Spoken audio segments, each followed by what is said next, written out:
दो दोस्त थे, वो घूमने जाते हैं। घूमते घूमते रात को एक बड़े महल में जाकर बैठ जाते हैं। महल में जाकर बैठते हैं तो अंधेरा हो जाता है, उन्हें कुछ समझ में नहीं आता क्या करें। तो दोनों दोस्त सोचते हैं कि हम यहीं पर आराम करते हैं। दोनों दोस्त आराम करने जब वहाँ पर लगते हैं तो इसमें से एक दोस्त हमेशा डरता था, उसे भूत की बातें याद रहती थी और वो यही बातें सोच सोच कर रात को सो नहीं पाया। दूसरा दोस्त आराम से सो रहा था।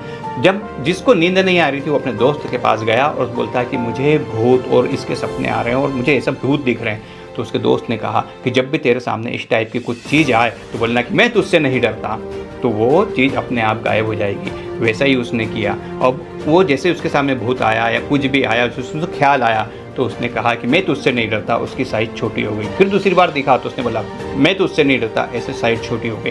तो दोस्तों, हमारे जीवन में भी परेशानी आएगी, हम परेशानी से डरते रहे और उससे भागते रहे तो उसका साइज़ बड़ा होता जाएगा। लेकिन अगर परेशानी के सामने खड़े हो गए, डट के सामने खड़े हो गए परेशानी के, और उससे बोलेंगे कि मैं तुमसे नहीं डरता, मैं परेशानी को फेस करूँगा, तो परेशानी धीरे धीरे छोटी होती जाएगी और आपको पता ही नहीं चलेगा कि कब आपकी परेशानी खत्म हो गई है। ध्यान रखिए, परेशानी से भागना नहीं है, परेशानी का सामना करना है और परेशानी को खत्म करना है। Thank you.